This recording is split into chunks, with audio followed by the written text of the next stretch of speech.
HD, how does it feel to be the center of a controversy?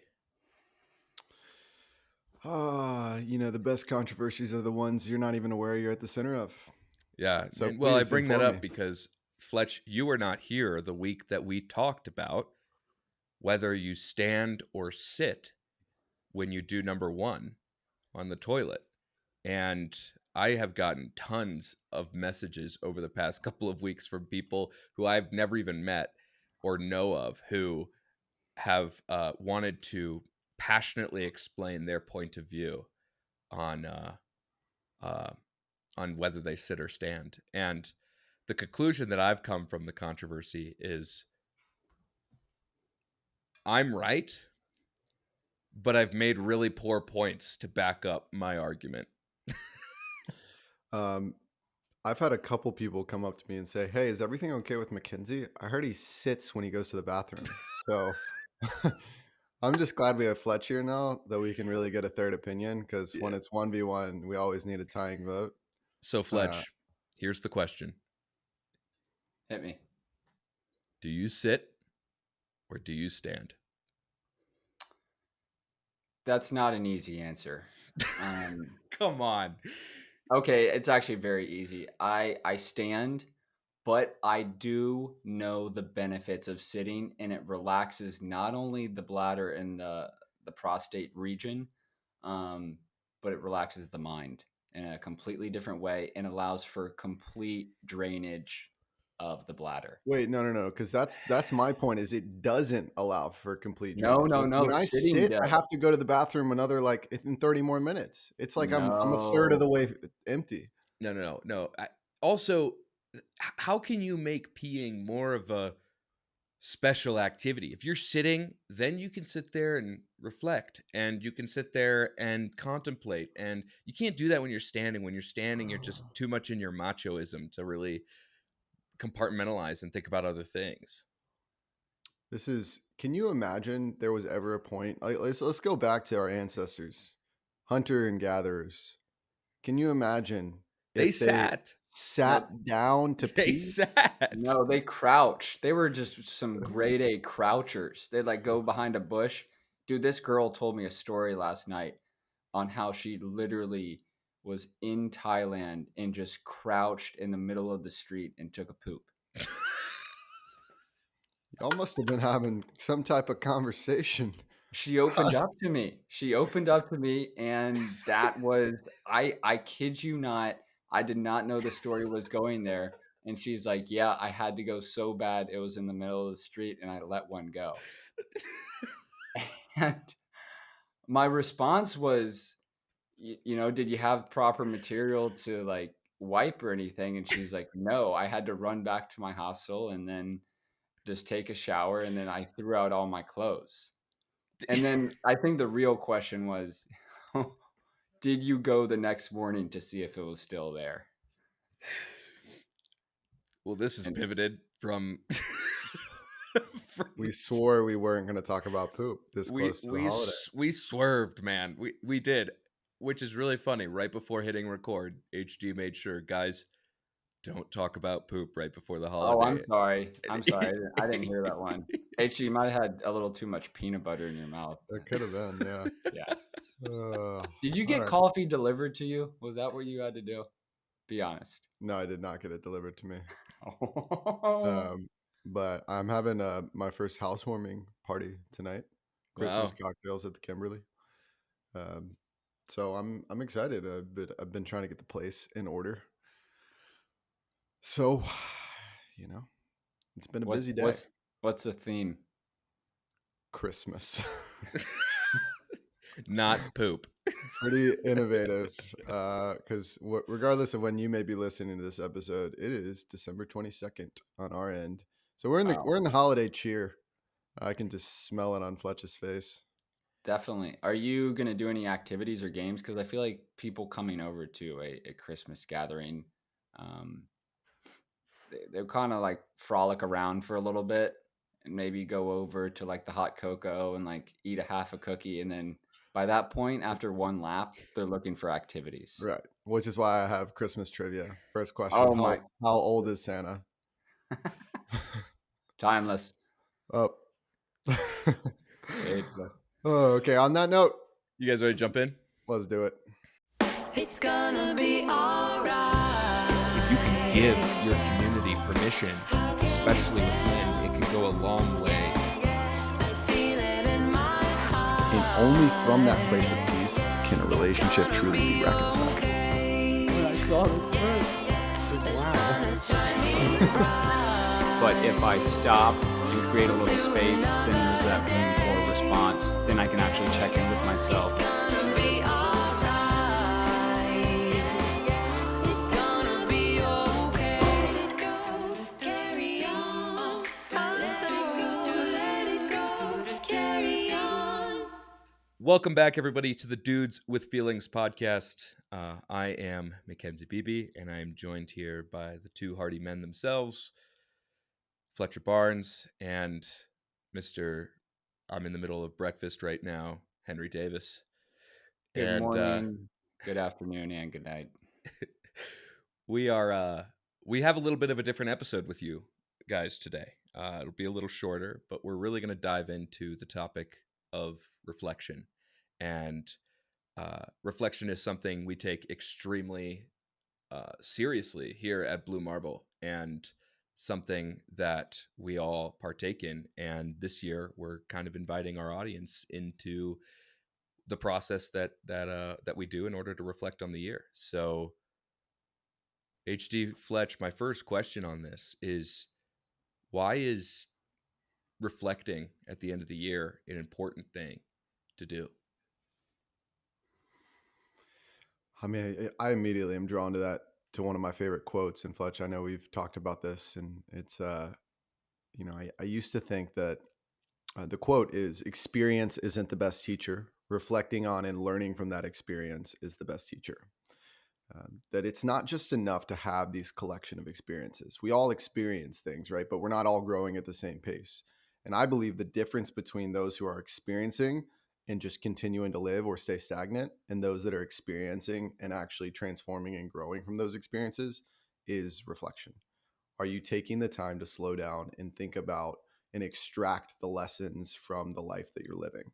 Because it is the ultimate teacher, our experiences and our ability to sit with those experiences and learn from those experiences. And so this conversation gets me really excited. One, because I think the more it's like a muscle, the more I practice reflection, the easier it becomes, so that I'm doing it more consistently throughout the year. And the end of the year specifically, I feel like is such a great, almost milestone that we can lean into reflection on. Kind of like a birthday, the end of the year is just one of those great points where it sort of life builds in the time for reflection. Yeah, I also feel like, sometimes it's not really so much about the experience, right? But it's how we then, what we tell ourselves about the experience, right? So our stories are constantly changing in the way we kind of log them in our brains. They're always evolving. So if we can be intentional with what that experience was and how we grew from it, I think it gives us a bit of perspective moving forward. And I hope that's what this framework does for anyone who's listening, is it gives you just a set of questions that prompt you into a deeper conversation with yourself. That's interesting. So it by creating the narrative inside your experiences, or inside reflecting on those experiences, you're able to actually piece together its significance. Is that kind of what I'm hearing? Yeah, that's a great way of putting it. It's like you're not always sure why something happened because it doesn't really make sense in the time, or it's really overbearing or burdensome, and it's tough at the time. But then when you reflect back on it, you're like, oh, I kind of had to go through that in order to learn about this or become more of who I am. Yeah, I mean, I know we talk a lot within Blue Marble about stories, and really, while we love, the Star Wars and the Lord of the Rings and all these epic stories that we've grown up with, like the most important story we'll ever tell is the story we tell ourselves about ourselves. And reflection is the refining of that story. is maybe another way to say what you're saying, Fletch. And we need to be intentional with what that story is. And the more aware we are of the story we're writing, the more we're able to write a better story in the future. And so there is this opportunity through reflection to edit our story and to continue to be intentional and aware of the story that we're going to write as we continue to move forward. And for us, I know this whole journey started by a desire to not look back and say, wow, I wasted it, right? And so many people we know get to 50, get to 60 and say, wow, if only I would have been more present, right? If only I would have slowed down, right? All these things, if only I would have. And reflection to me is the antidote to the if only I would have, or I should have. Yeah. Yeah. Yeah, it reminds me of something one of my coach told me one time, which was life isn't about getting good at something or being good. It's about getting clear. And it sounds like reflection is a great way for people to create a narrative as to how that experience ties into their life and get clear on what that experience has done in their life. Yeah, I think that's a good way to put it. Nice. Nice. Well, reflection very much sounds like, to me, whenever I hear reflection, it just sounds like a very broad term and almost like an umbrella term for a bunch of other things. I think it's really easy to get lost in reflection and not know where you're taking it. I know I struggle with that when I'm reflecting on an experience. So talk about how can we add a system into this? How can we add a strategy into our reflection to have more intention? So first, let's define reflection. So a lot of times people think about reflection in the physical way, as to looking at themselves or something in the mirror. But we want to go a little bit deeper and look at the reflection within experiences and the internal garden that you're building. So we're going to define it as the art of looking back on our experiences for the purpose of moving into the future with greater intention and self-awareness. So with that, you're able to really take some personal inventory, see what you liked, see what you didn't like, and then keep moving forward in a more intentional way. Mm-hmm. I think about reflection as an exercise to train mental agility. We do a lot of stuff and see a lot of stuff on Instagram and social media of people training their bodies, their physical bodies. But this, I think, is an exercise to train not only your mind but your spirit. And so that is my way in which I think about it. And so, H, can you talk to us about this, the first kind of aspect of this framework, and we can just jump right in? Yeah, and I'll kind of give just a general overview of the steps or stages as we've defined them, and then we'll kind of zoom in on each one. So we talk about the first step, celebrating where you are today.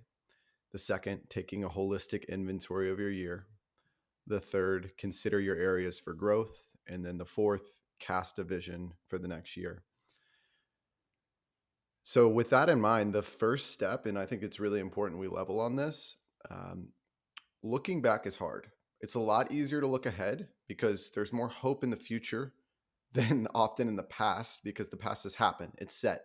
It can't change it, right? So there's just something we have to accept first. It's like, I can't change the past, right? And so in order to look back and allow myself to be as candid and honest with myself as possible, I have to find some acceptance of the presence. I have to find a gratitude for where I am today and who I am today. And only from that place of self-acceptance can I move back and be as honest as possible, and be willing to assess certain areas of my life and consider how I can get better in the future. Right. So that's why the first step for us is celebrate where you are today. And so one thing we want to do in this process, and what I think is the first thing to really kick the tires on reflection and to get you thinking about your year in a helpful way, is actually to go back through your camera roll. And so literally scrolling through the photos from your year and picking out photos that stand out as significant to you. It could be in a positive sense, it could be more in a negative sense, anywhere in between, and putting them into a separate folder on highlights of 2023, if you will, and allow those photos to start to trigger the memories of your year, to start to take you almost on a visual journey of your year. And I find it's incredibly helpful for me to start to, one, grow that self-acceptance, but also to start to think about what did happen this year, right? Oftentimes there's so many things that I forget. And from that place, from after you've done that and you've picked those photos, in the spirit of self-acceptance, we like to focus on the wins. So starting to write down at least 10 wins from your year. So there's no win too small. Anything that moved you in the direction that you want to be going, I would consider a win. So maybe I can ask you guys, like, is there an example of a win that you could give just to help the listener understand what is a win? Well, I can't think of a personal one offhand, but I think this really strikes a great point, which is having the opportunity to view things in your life positively and hopeful, even if it's already happened, rather than looking forward.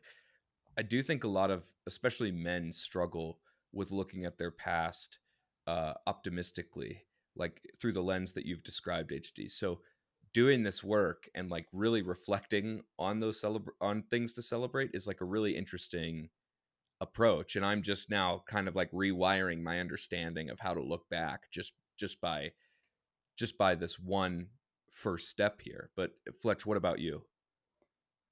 I think I have a huge win from this year. Is we premiered our second documentary film, and it was received with open hands and open hearts. And I think that the fact that we accomplished that film, that's a win.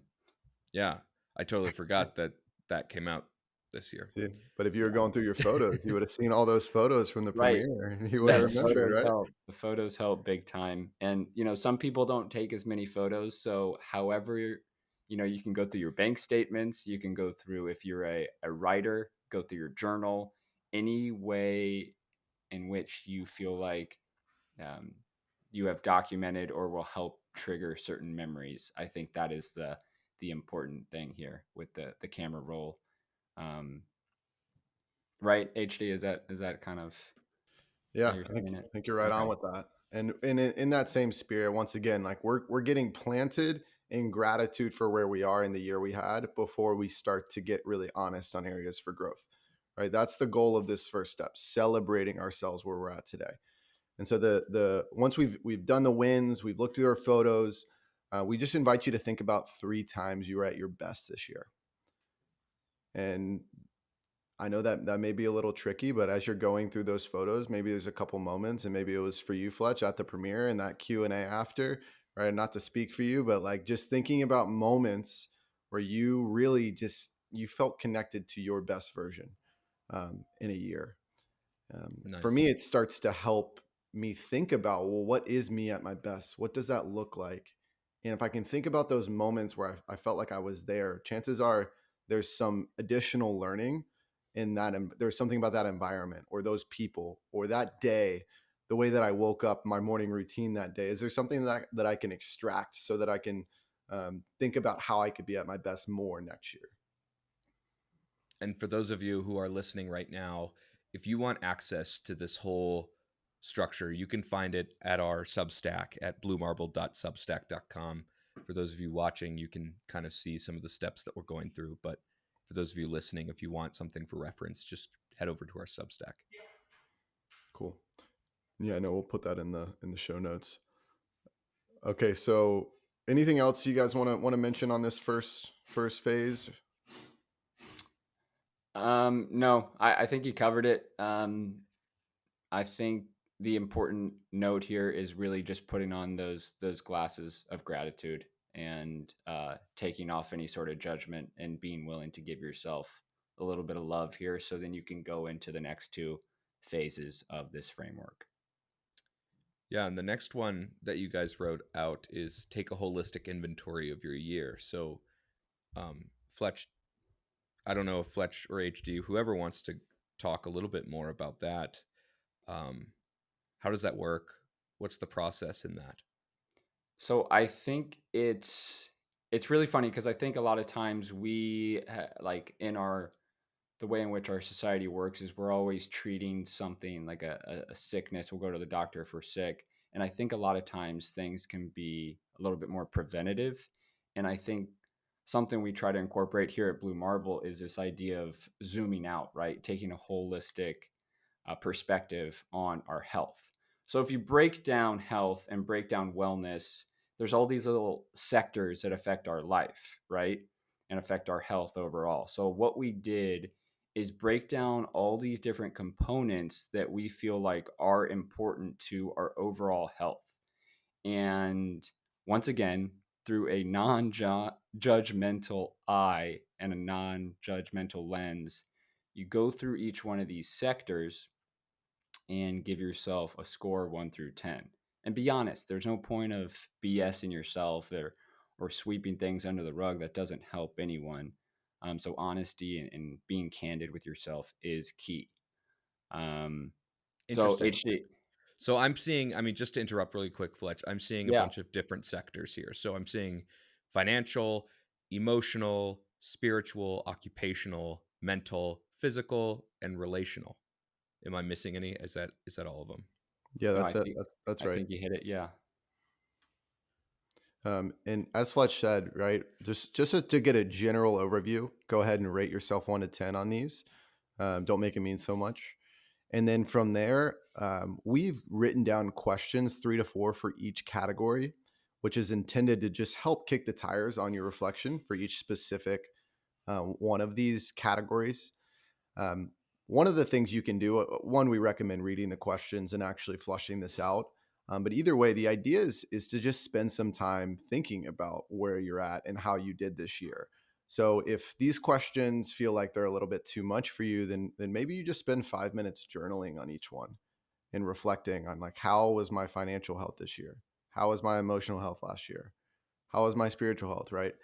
And if you do pull up this framework, you'll see that each one we've really thoughtfully positioned questions that are intended to kind of get you thinking a little bit deeper, maybe below the surface of where your head would immediately go, and allow you the space to hopefully extract some really helpful things.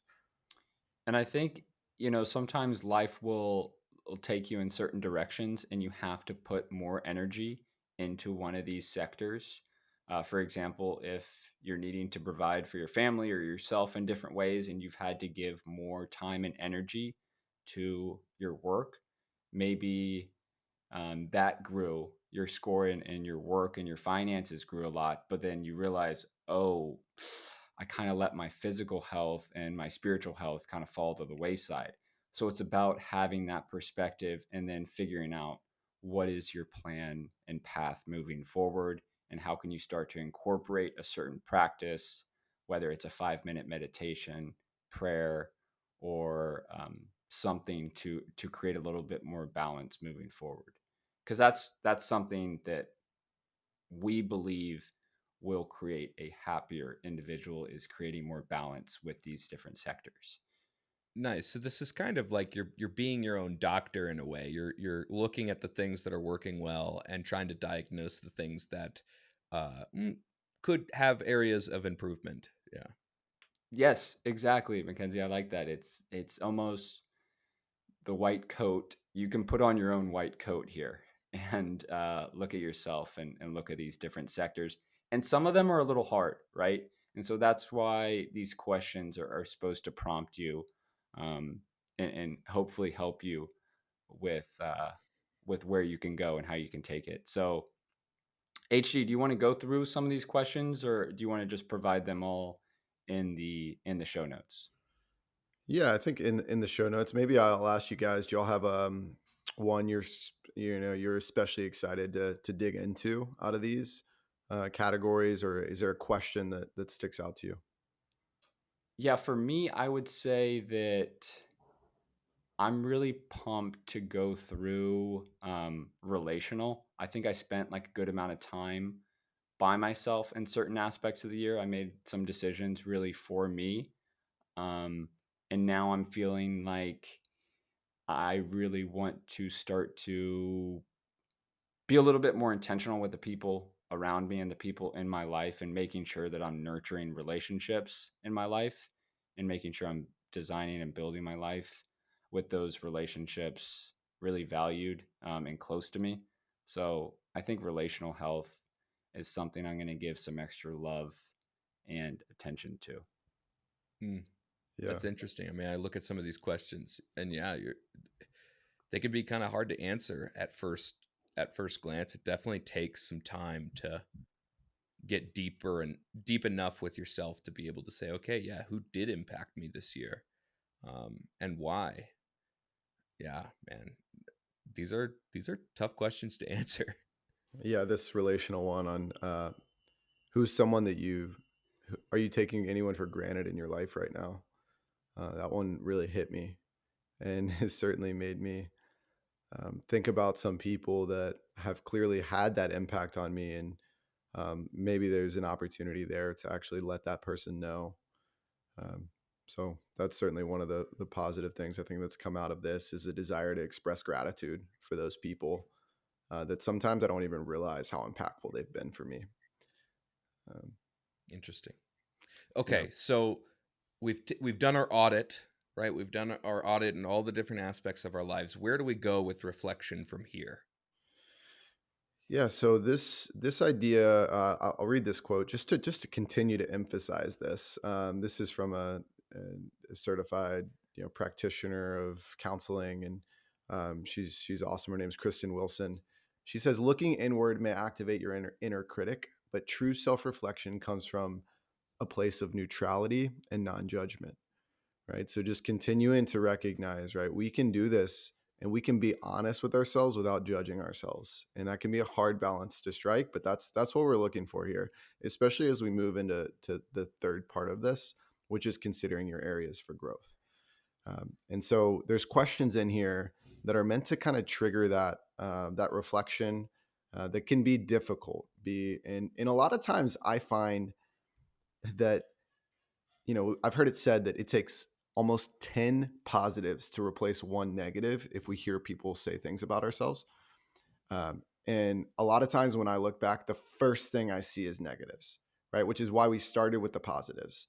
And so this is the point at which you can start to just reflect on some areas for growth.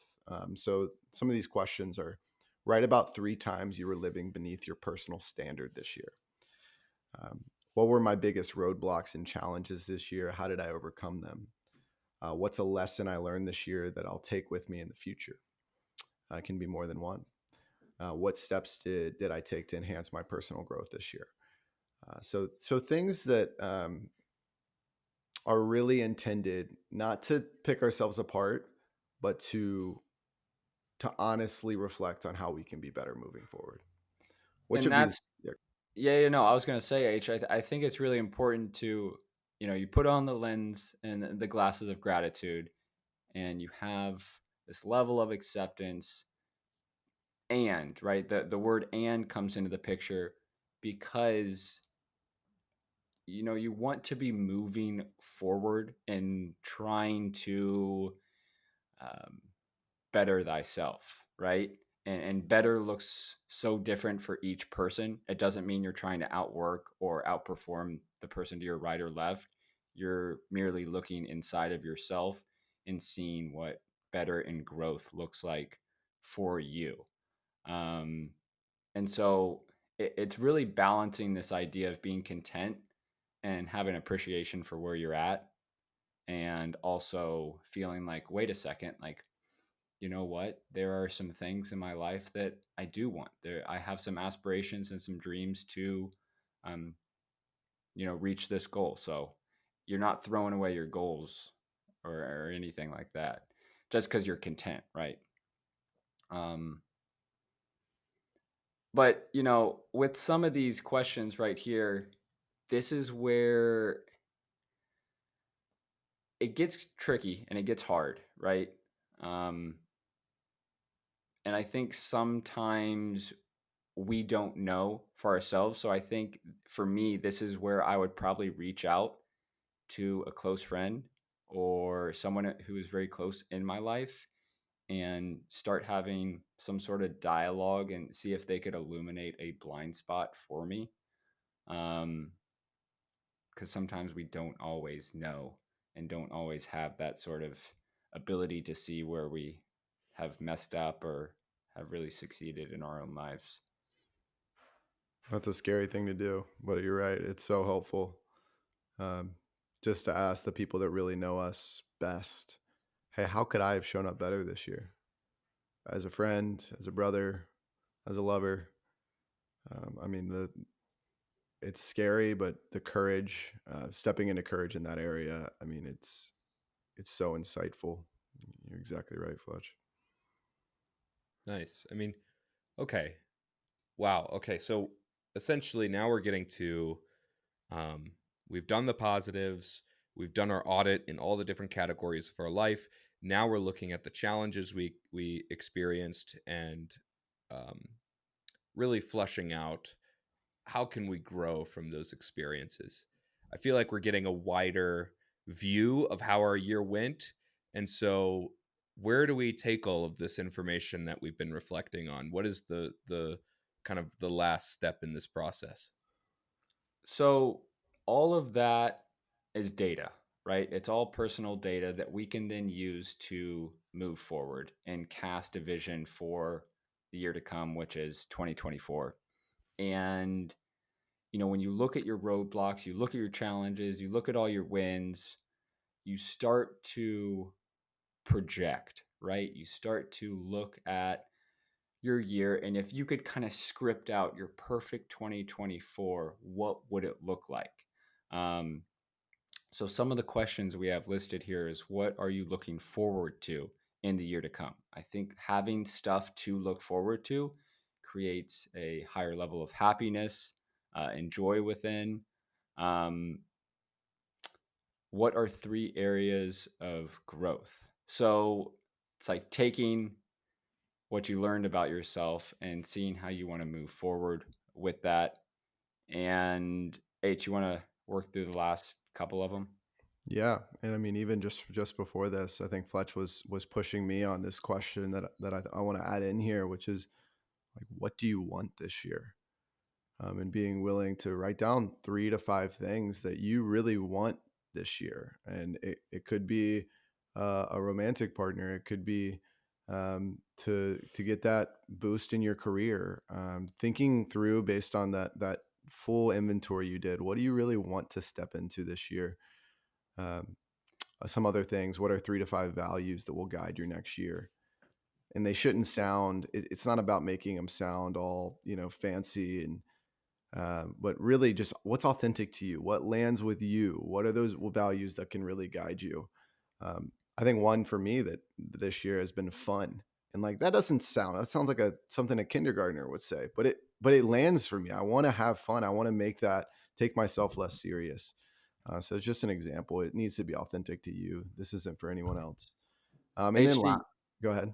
no, you were saying something. I want to speak to it real fast. Is this idea of like, what do you want? And you're saying like the example of like, oh, I want a romantic partner. And I think where my head goes is starting to think about this idea of manifesting. And some people really believe in it. Other people think it's a lot of hoo-ha. I think if you really break down manifesting, it is bringing that stuff that's in the unconscious to the conscious. And so you're constantly talking about it to other people and you're constantly talking about it to yourself. Right. It reminds me of that Carl Jung quote, which is, until the unconscious becomes conscious, it will rule your life and you will call it fate. Right. It's not even so much about like getting it or claiming it in this like hyper masculine sense. It's just about recognizing you already want this thing. So go ahead and say you want it, because otherwise it's just going to direct your life. You're going to show that you want it in other ways, but you're not even going to be aware of why that's happening.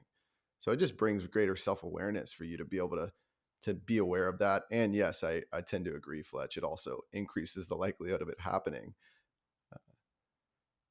Yeah, I think, my first urge when I look at this entire framework is like, yeah, I'll just think about these questions. But I think what you guys are speaking to is something in which it's really important to get this down on paper.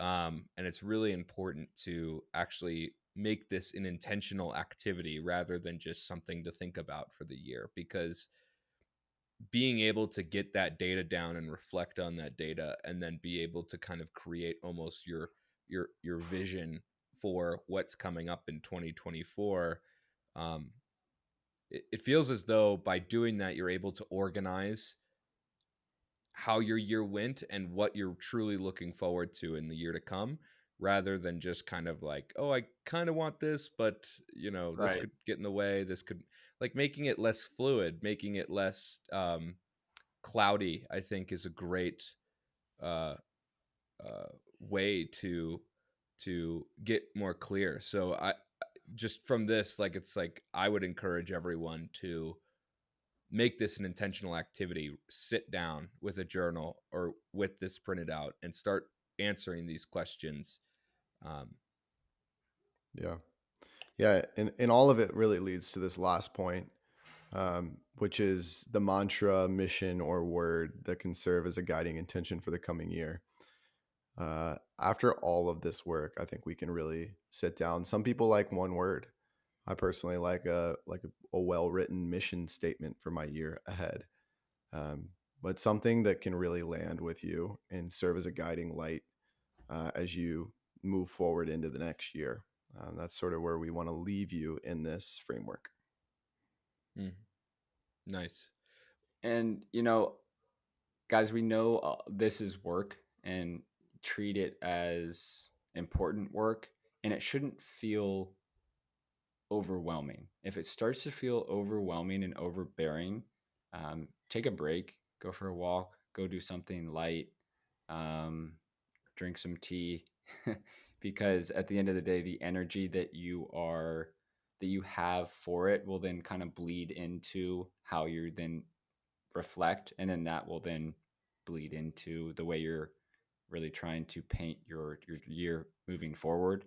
So just be mindful about the energy in which you're bringing into this practice, um, and try to plan it out in which you can do it in a state of calm and a relaxed manner, because I think that's where the best you will come into play. That's what I've learned about myself. Yeah, I mean, when this episode comes out, it'll be just a couple days before January 1st. And so you have a weekend to sit there and say, okay, what do I want in my 2024, rather than just kind of like celebrate the new year and then go back to work as business as usual. It's like, this is your last opportunity to say, you know what, I'm going into the new year with with an idea, with an intention, with a plan for how I can go into, look back on my year and say, okay, I've accomplished this, I haven't reached this, and be able to start treating your accomplishments and failures almost as data points rather than something to take extremely personally. And I like that a lot. I like that a lot about this process. And I just want to encourage, if you're listening to it in mid-January, end of January, like, it's not too late. It's not too late to get really clear with and spend some time in reflection and to cast some vision for the year ahead. So wherever you're at, I mean, this work is important, and I also want to admit that it's hard to sit down and do. And that's why this year we decided to create a cohort for it, and I know by the time this is coming out, that time has passed. But I would just encourage you, if this is something you want to do, maybe reach out to a trusted friend and send them this framework and say, hey, would you want to meet up in 3 or 4 days, and we can review this together, and we can share some of the things we're learning. Because I think reflection is really, it's even enhanced when we start to share it, when we start to share our insight. I learn a lot when I call my friends and I'm reflecting together. And I realize too that McKenzie and Fletch's work is my work as well. That there's insights they're having on their year that I'm like, wow, yeah, that's so true for me too. I never thought about it that way. So I just encourage you guys to get in community too, if that's helpful and can hold you accountable. So Yeah. true. And we want to hear what those mission statements are, or what that year is from you. So if you're on Spotify, scroll down, you'll see a question in the description, and the question's asking, what is your mission statement for the year? And so submit that answer. We want to see what you guys have in store for 2024. We'd love to make content to help you accomplish your dreams, accomplish your goals in 2024. And so we also just want to hear from our community as to, the things that they're working on personally and the things they're looking to overcome. And if you're not on Spotify, just message us on Instagram. And I really want to see what our community has in terms of what they're working on and what they're trying to overcome. So true, man. Yeah. Being able to type it out and write it out and send it out into the world. I think that becomes, that's an act of courage right there, is putting your mission statement out in a public place for other people to see. You're writing that stamp, putting that billboard out there and saying, oh, I'm owning it, I'm claiming it, this is how I'm living. Right. And I don't know about you guys, but I feel like by the time I get to the end of this, I'm jazzed. I'm excited for the year. And I think that I'm confident that whoever listening to this, if you decide to launch into this, you'll feel that too. Nice.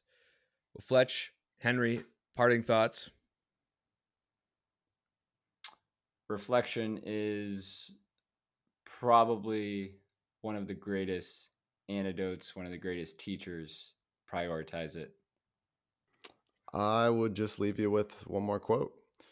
The only person you're destined to become is the person you decide to be. That's our man, Ralph Waldo Emerson. And I think it's so true. Don't live a life unconsciously, live on purpose. And reflection is an amazing tool to help you do that. And we just genuinely want to be there to support you on that journey. So let us know how we can. And let's have an awesome 2024. Fletch, final word.